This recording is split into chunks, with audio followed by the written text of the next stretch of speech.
विद्यार्थियों, हम BA part 1 का पेपर 2 देख रहे हैं और इसमें आज हम चर्चा करेंगे भारतीय समाज की मौलिक संस्थाएं, जिसमें मुख्य रूप से परिवार की हम बात करेंगे। तो basic institution of Indian society में हम फैमिली की चर्चा करेंगे और प्राणी शास्त्रीय संबंधों के आधार पर बने हुए समूह में परिवार सबसे छोटी इकाई है। प्रत्येक मनुष्य किसी न किसी परिवार का सदस्य है और समाज में परिवार ही अत्यंत महत्वपूर्ण समूह है। मानव की समस्त सामाजिक संस्थाओं में परिवार एक आधारभूत और सर्वव्यापी सामाजिक संस्था है। संस्कृति के सभी स्तरों में, चाहे उन्हें उन्नत कहा जाए या निम्न, किसी न किसी प्रकार के पारिवारिक संगठन अनिवार्य रूप से पाए जाते हैं। परिवार का अगर हम अर्थ और परिभाषा देखें तो फैमिली शब्द का उद्गम लैटिन शब्द फैमुलस से हुआ है, जो एक ऐसे समूह के लिए प्रयुक्त हुआ है जिसमें माता पिता बच्चे होते हैं और साधारण अर्थों में विवाहित जोड़े को परिवार की संज्ञा दी जाती है। किंतु समाज शास्त्रीय दृष्टिकोण से अगर हम देखें तो परिवार शब्द का सही उपयोग नहीं, यह सही उपयोग नहीं है। परिवार में पति पत्नी एवं बच्चों का होना आवश्यक है। मैकाइवर एंड पेज ने अपनी पुस्तक सोसाइटी में कहा कि परिवार पर्याप्त निश्चित यौन संबंधों द्वारा परिभाषित एक ऐसा समूह है जो बच्चों के जनन एवं पालन पोषण की व्यवस्था करता है। अगर हम ऐसी दुबे के अनुसार चर्चा करें तो उन्होंने कहा कि परिवार में स्त्री और पुरुष दोनों की सबको सदस्यता प्राप्त होती है और कम से कम 2 विपरीत यौन व्यक्तियों को साथ रहने की सामाजिक स्वीकृति रहती है और उनसे उत्पन्न संतान मिलकर परिवार का निर्माण करती है। अगर हम जीपी मुर्डॉक के अनुसार, जो उन्होंने अपनी पुस्तक सोशल सिस्टम में कहा है, परिवार को देखें तो परिवार एक सामाजिक समूह है जिसके लक्षण सामान्य निवास, आर्थिक सहयोग और जनन है। इसके साथ साथ हम कह सकते हैं कि परिवार एक गृहस्थ समूह है जिसमें माता पिता और संतान साथ साथ रहते हैं और इनके मूल रूप में दंपति और उनकी संतान रहती है। प्रत्येक समाज में परिवार के 2 पक्ष स्पष्ट होते हैं, एक संरचनात्मक यानी स्ट्रक्चरल और दूसरा प्रकार्यात्मक यानी फंक्शनल। मूल रूप में परिवार की संरचना पति पत्नी और बच्चों से मिलकर होती है। प्रत्येक परिवार में कम से कम 3 प्रकार के संबंध विद्यमान होते हैं। पति पत्नी के संबंध यानी हस्बैंड वाइफ रिलेशंस, और माता पिता एवं बच्चों के संबंध यानी पेरेंट्स चिल्ड्रन रिलेशंस, और भाई बहनों के संबंध यानी सिबलिंग रिलेशंस। तो प्रथम प्रकार का संबंध वैवाहिक संबंध होता है, जबकि दूसरी एवं तीसरे प्रकार के संबंध रक्त संबंधी या ब्लड रिलेशन होते हैं। तो प्रकार्यात्मक दृष्टि से परिवार का निर्माण कुछ मूल उद्देश्यों की पूर्ति के लिए किया जाता है और परिवार का उद्देश्य यौन संबंधों का नियमन करना, संतानोत्पत्ति करना, उनका पालन पोषण, शिक्षण व सामाजिकरण करना तथा उन्हें आर्थिक, सामाजिक और मानसिक संरक्षण प्रदान करना होता है। इन प्रकारों की पूर्ति के लिए परिवार के सदस्य परस्पर अधिकार एवं कर्तव्यों से बंधे होते हैं। हम परिवार को जैविकीय संबंधों पर आधारित एक सामाजिक समूह के रूप में परिभाषित कर सकते हैं, जिसमें माता पिता और बच्चे होते हैं तथा जिनका उद्देश्य अपने सदस्यों के लिए सामान्य निवास, आर्थिक सहयोग, यौन संतुष्टि और प्रजनन, सामाजिकरण एवं शिक्षण आदि की सुविधाएं जुटाना होता है। अब हम यहाँ पर परिवार की विशेषताओं की चर्चा करेंगे, यानी कैरेक्टरिस्टिक ऑफ द फैमिली देखेंगे।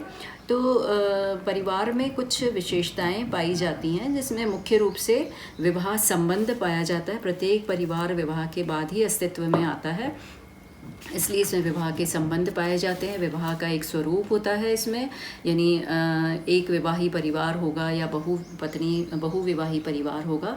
इसके साथ साथ एक वंश नाम होता है, अर्थव्यवस्था होती है। प्रत्येक परिवार में अपने सदस्यों के भरण पोषण के लिए कोई ना कोई आर्थिक क्रिया अवश्य पाई जाती है। उनका एक सामान्य निवास होता है।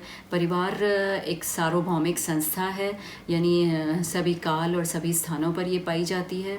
इसके साथ साथ इसका एक भावनात्मक आधार होता है, यानी परिवार में प्रेम, सहयोग, बलिदान और सहिष्णुता के भाव पाए जाते हैं।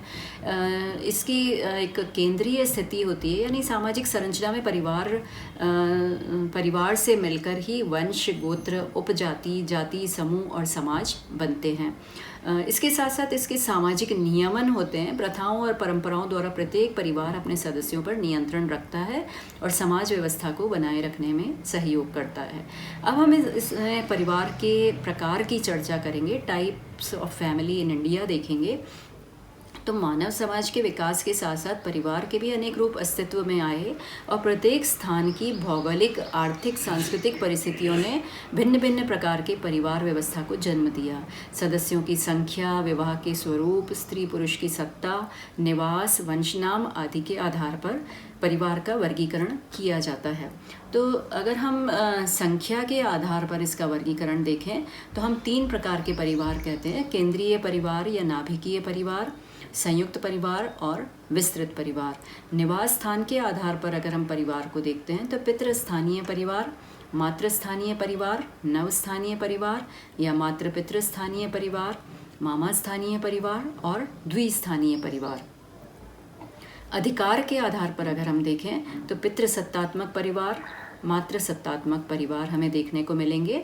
और उत्तराधिकार के आधार पर अगर हम परिवार को देख रहे हैं तो हमें पितृमार्गी परिवार और मातृमार्गी परिवार देखने को मिल रहे हैं। वंश नाम के आधार पर अगर हम देख रहे हैं तो पितृवंशीय परिवार, मातृवंशीय परिवार, उभयवंशीय परिवार और द्विनामी परिवार हमें देखने को मिलेंगे।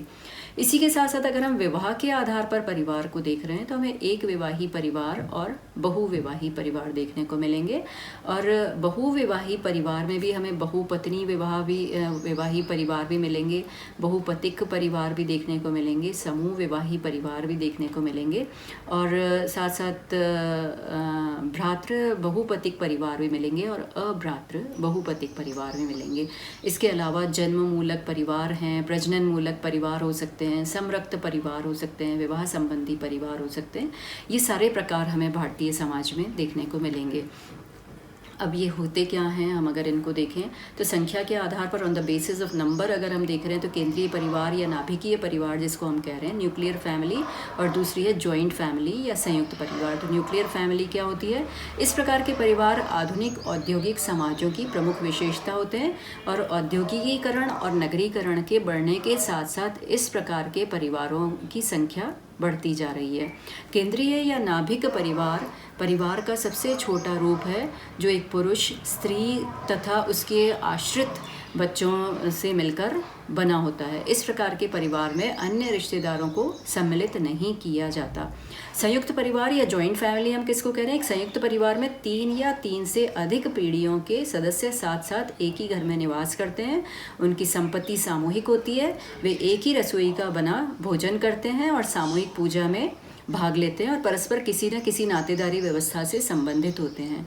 संयुक्त परिवार के सदस्य परस्पर अधिकारों और दायित्वों को निभाते हैं।